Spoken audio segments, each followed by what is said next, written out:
علاج ہو سکتا ہے اور اس شر کا دفع اس سے ہو سکتا ہے۔ اس طریقے سے شیطان ہے تو وہ بھی ہمیں نظر نہیں آتا، اس کی طرف سے بھی شر پہنچتا ہے، تو اس کے شر سے بچنے کے لیے اللہ تعالی کی پناہ میں انسان اپنے آپ کو دیتا ہے۔ اور یہ جو پڑھتے ہیں ہم قل اعوذ باللہ من الشیطان الرجیم، میں پناہ مانگتا ہوں اللہ کے ساتھ، یعنی اللہ کے تعاون سے، اللہ کے مدد سے، اور اللہ کے پناہ میں اپنے آپ کو دے کر اعوذ باللہ من الشیطان الرجیم، شیطان مردود کے شر سے، کہ اللہ تعالی شیطان کے شر سے ہماری حفاظت فرمائے۔ تو اس کے لیے وہ بتلایا ہے۔ اور جو آیتیں میں نے پڑھی، یہ جو قرآن کی آخری 2 سورتیں ہیں، اس میں سے جو آخری سے پہلی سورت ہے جس کو پورے قل اعوذ برب الفلق کہتے ہیں، تو اس میں انسان کو انہی مخفی چیزوں سے جو تکلیفیں پہنچتی ہیں، وہ چاہے شیطان ہو، سحر اور جادو ہو،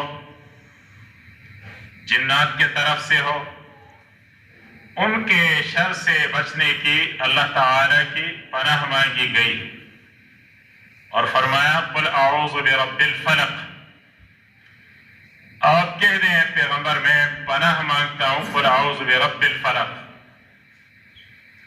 جو فلق صبح کا رب ہے۔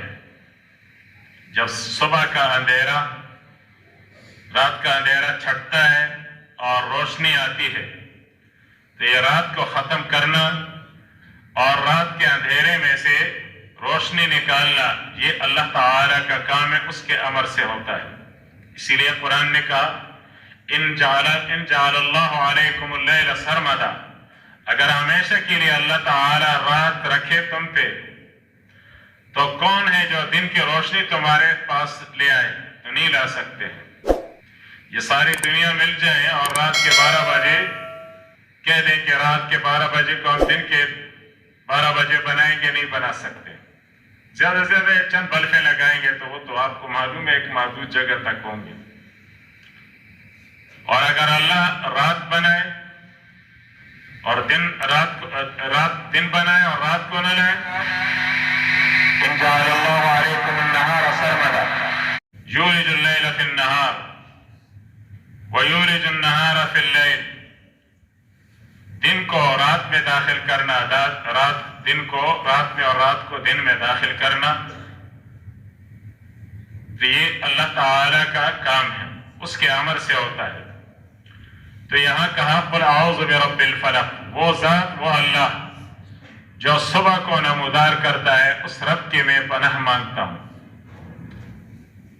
قل اعوذ برب الفلق من شر ما خلق، جو بھی چیزیں اللہ نے پیدا کی ہیں ان کے شر سے، عام جو بھی شر ہے، کسی بھی شکل میں، کسی بھی صورت میں، وہ شر اولاد کے طرف سے ہو، ماں باپ کے طرف سے ہو، رعایا کی طرف سے ہو، حکمرانوں کے طرف سے ہو، اوپر سے ہو، نیچے سے ہو، ماتحتوں سے ہو، بالادستوں کی طرف سے ہو،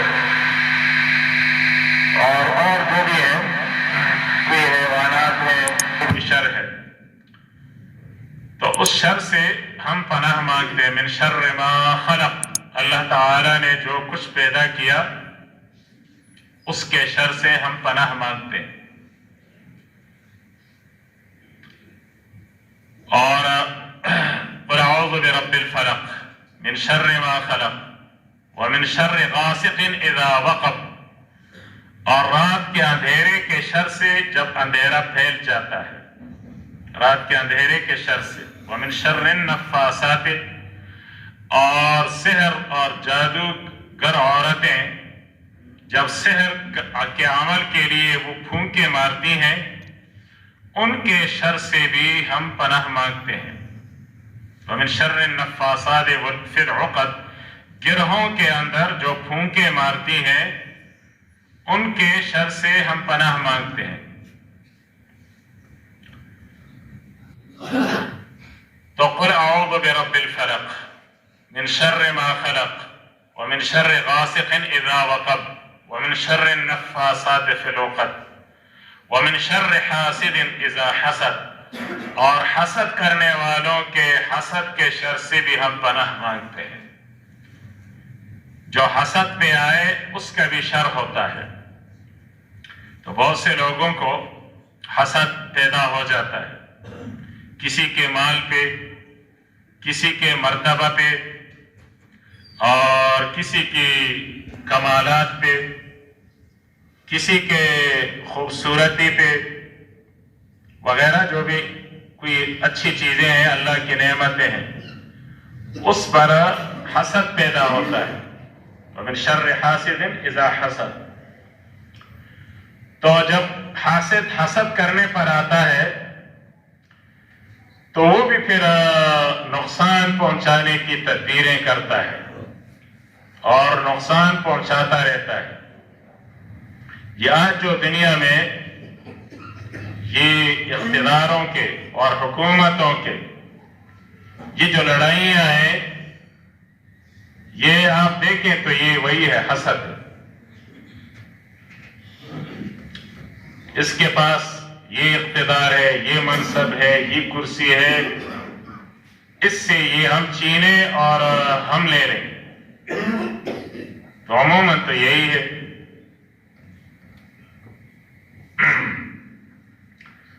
تو یہ تو آپ جانتے ہیں کہ حسد، علماء لکھتے ہیں کہ یہ دو ایسے گناہ ہیں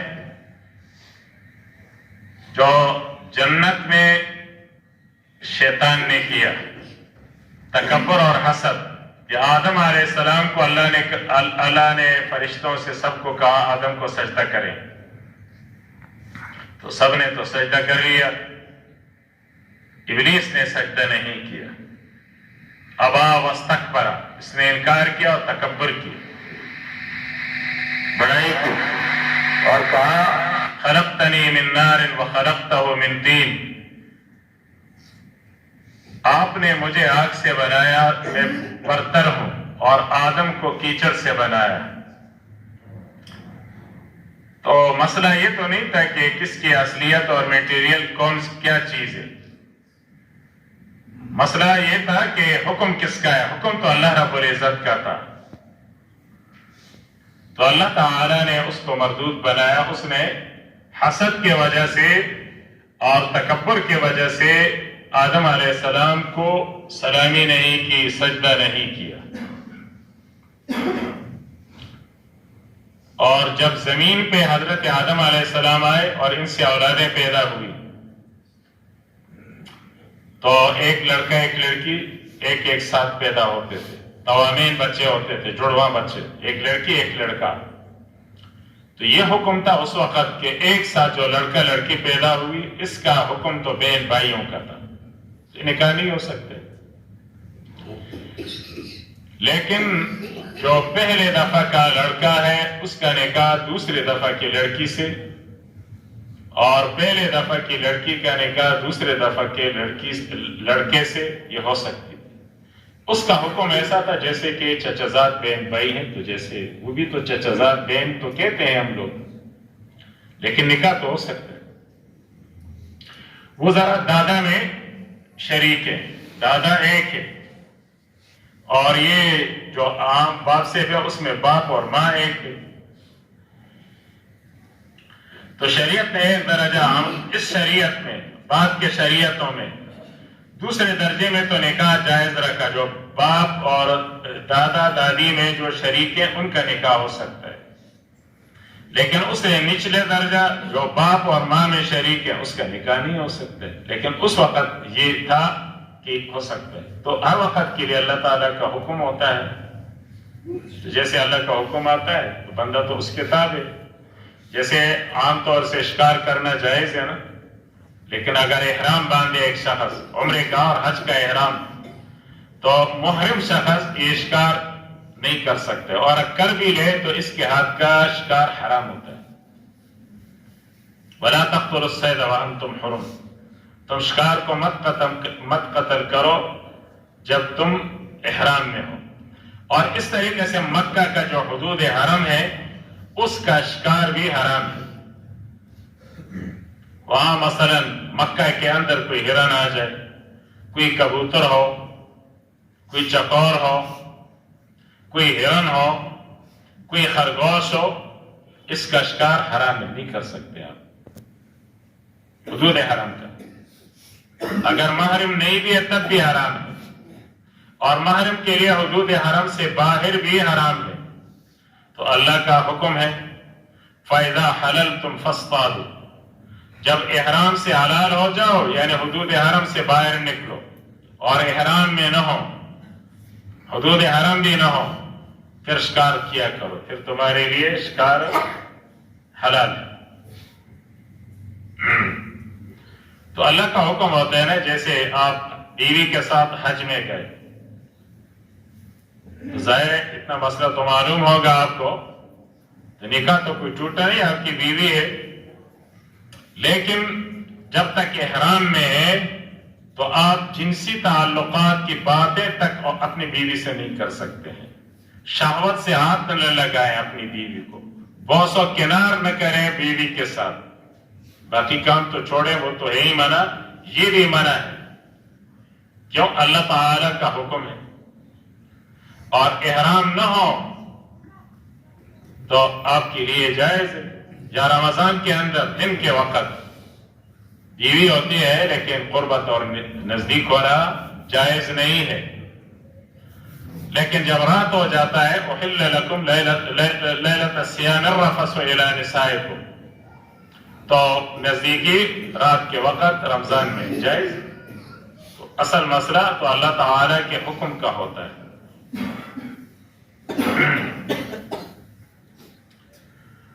تو اس وقت حکم تھا، تو حابیل اور قابیل کا مسئلہ ہوا، وہ بھی حسد میں آیا اور اپنے بھائی کو قتل کیا، حسد بنیاد بنا اس کا، پہلا گناہ جو دنیا میں ہوا اس زمین پہ، حسد اس کی بنیاد تھی۔ تو اس لیے وَمِن شَرِّ حَاسِدٍ إِذَا حَسَدَ، اور نبی علیہ السلام کے ایک یہودی نے، لبید نے سحر کیا تھا، اور اس عاصم، لبید ابن عاصم اس کا نام تھا یہودی کا، اور اس نے سحر کے لیے اس کی بیٹیاں تھی اس سے تعاون لیا تھا، کچھ دھاگے تھے، اور نبی علیہ السلام جو کنگھی استعمال کرتے تھے اس سے کچھ بال بھی لیے تھے، اور کنگھی کے کچھ جو دانت گر جاتے ہیں یہ بھی لیے تھے، فی مشتن و مشاطتن، اور اس کو کوئی رکھ کے کوئی دھاگے میں 11 گریں دی تھیں، اور سحر کے کلمات اپنی بیٹیوں سے اس نے اس میں استعانت لی تھی۔ تو پھر نبی علیہ السلام کوئی کچھ مہینے تک، 6 مہینے یا کچھ 1 سال سے کم تک آپ پر سحر کا کیفیت تھی، اور تو آپ سمجھ میں نہیں آتا تھا، ہمیشہ پریشان ہوتے تھے، کبھی ایسا ہوتا تھا کہ ایک کام کیا ہے اور کیا نہیں ہوتا، یا نہیں کیا اور یہ خیال ہو جاتا کہ یہ کر لیا ہے۔ پھر اللہ تعالی نے 2 فرشتے بھیجے، ایک نبی علیہ السلام کے پاؤں کی طرف، دوسرا سر کی طرف، ایک نے دوسرے سے کہا اس صاحب کو کیا ہے، تو دوسرے نے کہا مطبوباً اس پر سحر ہوا ہے، دوسرے نے کہا کس نے سحر کیا ہے، تو کہا لبید ابن عاصم نے کیا ہے، کہا کدھر ہے وہ سحر کی چیزیں، دیر ذی اروان میں ہے، وہ ایک کنواں تھا پرانا سا، اس کے اندر ہے، فی مشتن، وہاں فی طلع نخل جبن، کھجور کے جو چھلکے ہیں اس میں اس نے لپیٹا تھا، اور کنویں کے ایک پتھر اوپر رکھا تھا، سحر کی چیزیں وہاں تھی۔ نبی علیہ السلام وہاں گئے اور وہ نکالا، اور اس کا پانی کا رنگ بھی متغیر تھا، کأنما ہو ما حنا، جیسے مہندی لگا پانی ہے اس طریقے سے اس کا پانی تھا۔ تو نبی علیہ السلام نے نکالا، اور یہ 2 سورتیں نازل ہوئی تھی، تو 11 آیتیں ہیں 2 سورتوں میں، قل اعوذ برب الناس اور رب الفلق میں، یہ آپ نے پڑھی اور وہ گریں کھولی تو جیسے گریں کھلتی گئی نبی علیہ السلام کی جو بیماری کی کیفیت ہٹتی گئی. جب آخری گرہ کھولی گئی تو نبی علیہ السلام ایسا فرمانے لگے کہ ایسا ہوا جیسے کسی کو رسی سے باندھا ہو اور رسی کھول دیں تو اس طریقے سے میں ٹھیک ہو گیا. خیر، تو دوسری چیز سحر سے پناہ مانگی گئی ہے، ومن شر النفاثات، اور ایک حسد سے مانگی گئی ہے، اور ایک جب من شر غاسق اذا وقب، اندھیرے کے شر سے پناہ مانگی گئی ہے. اندھیرے کا شر بھی ہوتا ہے. تو حدیث میں آتا ہے کہ جب شام کا وقت ہو جائے، اندھیرا چھا جائے، تو نبی علیہ السلام نے کہا اس وقت شیاطین یعنی مضر چیزیں، حشرات الارض بھی اس میں شامل ہے، مثلا سانپ ہے، بچھو ہے، دوسرے درندے جو دن میں عموماً روشنی میں غاروں میں اور بلوں کے اندر گھسے رہتے ہیں تو اندھیرے میں یہ نکل آتے ہیں. تو اس وقت تم جو ہے بچوں کو اندر گھر میں رکھو، باہر مت چھوڑا کرو. یہ نبی علیہ السلام نے فرمایا کہ جو چھوٹے بچے ہیں گھر سے باہر ان کو نہ جانے دیں، گھر کے اندر ان کو رکھے. تو یہ ایسے ہوتا ہے جیسے کوئی بھوکے جانور ہوتے ہیں نا، اور جب آپ چھوڑتے ہیں تو اس وقت ان کو حرص زیادہ ہوتا ہے تو وہ بہت دوڑتے ہیں، اور جہاں کوئی فصل اور کوئی بھی چیز ان کے سامنے آتی ہے تو وہ تو دیکھتے نہیں ہیں، اس کو نقصان پہنچاتے رہتے ہیں. تو یہ حشرات الارض یہ بھی بھوکے ہوتے ہیں، اور بہت سے شیاطین وہ اس طریقے سے بھوکے ہوتے ہیں تو وہ نقصان پہنچاتے ہیں. تو بچوں کو گھر کے اندر رکھا کریں. اس طریقے سے نبی علیہ السلام نے یہ بھی فرمایا کہ اور کیا چیزوں سے انسان کو نقصان پہنچتا ہے. یہ آج کل سردیوں کا موسم ہے نا، گیس کی وجہ سے اور عموماً کبھی بجلی کی وجہ سے، کہ جب بجلی کھلی چھوڑتے ہیں تو تار شارٹ ہو جاتے ہیں اور آگ لگ جاتی ہے گھروں میں، دکانوں میں، مارکیٹوں میں. جی بجلی کا تار شارٹ ہوا، آگ لگ گیا، یا کوئی اور گاڑیاں اور مشینریوں میں. اور گیس کے حادثات بھی بہت ہوتے ہیں. تو نبی علیہ السلام نے پہلے سے فرمایا کہ جب رات کا وقت ہو اور جب دروازے بند کرنے پہ آ جاؤ، اغلق الباب وسم اللہ، دروازوں کو بند رکھو اور اللہ کا نام لے لیا کرو. دروازہ بند کرتے وقت چاہے دروازہ گاڑی کا ہو، دکان کا ہو، گھر کا ہو، احتیاط کرنا چاہیے، بند کرنا چاہیے. یہ نہیں ہے کہ مثلا گاڑی ہے لاک نہ کریں، اور جیسے احتیاط کے لیے چور سوچ بھی لگا سکتے ہیں، کوئی اور جو بھی احتیاطی تدابیر ہیں وہ تو کریں. یہ نہیں ہوتا ہے کہ بس آپ کہتے ہیں کہ کوئی تالا بھی نہیں لگایا اور کہتے ہیں میں نے اللہ کے نام پہ اور توکل علی اللہ پہ چھوڑ دیا. یہ توکل دنیا اسباب کی ہے، اور اسباب اللہ نے پیدا کیے ہیں اور اس کو استعمال کا کہا. یہ نہیں ہے کہ اس کو مت استعمال کریں. ایک صحابی آتے ہیں، کہا میں نے اونٹ اللہ کے توکل پر چھوڑا ہے. کہا نہیں یہ نہیں ہے. باندھا ہے؟ کہتے نہیں باندھا. بھائی اس کو باندھو، پاؤں سے رسی سے باندھو، کسی چیز کے ساتھ، درخت کے ساتھ، کیل کے ساتھ، پھر کہو باندھ کے، پھر کہو ثقتاً باللہ، مجھے اللہ پر اعتماد ہے. لاک لگاؤ، دروازہ بند کرو، گاڑی کا، دکان کا، گھر کا، بسم اللہ کہہ دو، اور پھر اللہ پر اعتماد کا کہہ دو، بسم اللہ توکلت علی اللہ ثقتاً باللہ، بند کر دے. تو یہ صحیح طریقہ. ظاہری تدبیر بھی ہو گئی، کنڈا لگا لیا، تالا لگا دیا، بند کر دیا، اور اللہ کا نام بھی لے لیا. تو نبی علیہ السلام فرماتے ہیں کہ شیاطین چور بھی ہیں، یہ نہیں کھول سکیں گے. اللہ حفاظت فرمائیں گے. ہاں لن یصیبنا الا ما کتب اللہ، جو اللہ نے لکھا ہے وہ تو تقدیر میں وہ تو ہوگا، اور ویسے اللہ حفاظت فرمائے گی۔ تو ایک تو یہ فرمایا، پیغمبر نے فرمایا یہ جو چراغ ہے، روشنی ہے، اس کو بجھا دیا کرو۔ واطفئ السرج، اس زمانے میں کہا کہ یہ بجھا دیا کریں۔ اور ایک حدیث میں ہے کہ اطفئ النار، آگ جو جل رہی ہے اس کے بجھا دیا کرو۔ اور یہ بھی فرمایا کہ کبھی ایک گھر تھا، وہاں پہ حدیث میں آتا ہے، تو کہیں اس زمانے میں تو دیا ہوتا تھا اور اس میں تیل ہوتا تھا، تو تیل ڈالتے تھے، اور جیسے پرانے زمانے میں دیے ہوتے تھے تو کپڑا رکھتے تھے اور وہ آہستہ آہستہ جلتا تھا۔ تو اس وقت ہر جگہ پہ بجلیاں نہیں تھی، تو انہوں نے بند نہیں کیا اور سو گئے گھر والے، تو کہیں چوہا آیا اور اس نے اس میں تیل تھا وہ برتن میں، اس کو انڈیلا، اور آگ تو جل رہا تھا۔ وہ آگ جب گرا تو ادھر جو بستر تھے، کپڑے تھے، اس کو آگ لگا، اور اس کی وجہ سے سارے گھر کو لگ گیا، تو گھر جل گیا۔ تو نبی علیہ السلام نے فرمایا کہ یہ جو فاسق چیزیں ہیں، یعنی چوہا وغیرہ، اور یہ تمہارے جو دیے ہیں اس کو الٹا کر دیتے ہیں، اس کا تیل، اور اس ذریعے سے آگ لگا دیتے ہیں اور تمہارا نقصان ہو جاتا ہے۔ تو سوتے وقت ان کو بند کر دیا کریں، یہ پہلے فرمایا ان کو بند کر دیا کریں۔ تو اب اگر یہ سنت طریقہ سمجھیں تو احتیاطی اس میں یہ حادثات نہیں ہوتے، کتنے ہمیشہ ہوتے ہیں۔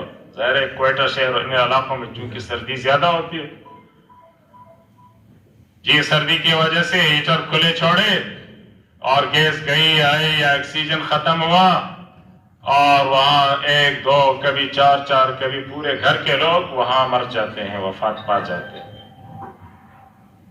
تو اس لیے ان کو اچھے طریقے سے بند کر دیا کریں۔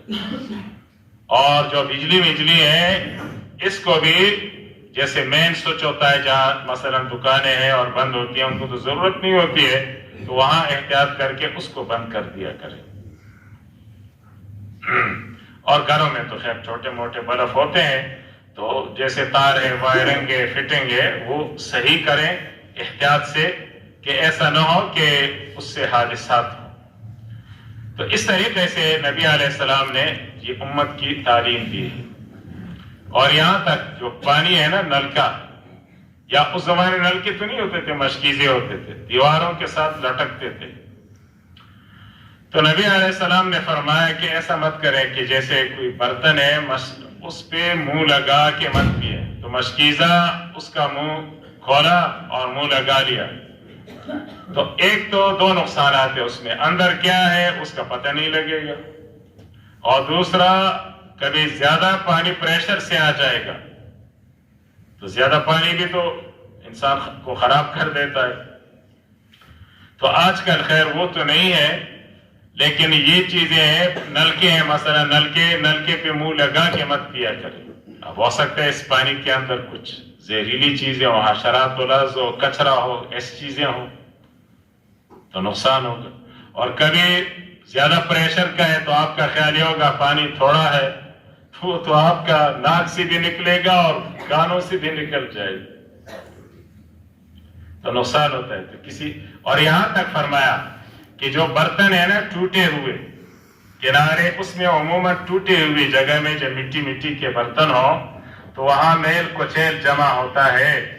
باقاعدہ حدیث میں اس سے منع کیا ہے کہ برتن کی جو جگہ ٹوٹی ہوئی ہے اس جگہ منہ لگا کے پانی مت پیے۔ تو آج کل تو کہیں گے جو جراثیم جمع ہوتے ہیں، نبی علیہ السلام نے پہلے سے کہا کہ اس جگہ سے نہ پیا کرے۔ بہرحال یہ نبی علیہ السلام کی ہدایات ہیں، اور اس میں انسانوں کی خیر ہے۔ اللہ تعالی پیغمبر کے ہر ارشاد پہ ہمیں عمل کی توفیق نصیب فرما دیں۔ وآخر دعوانا الحمدللہ رب العالمین۔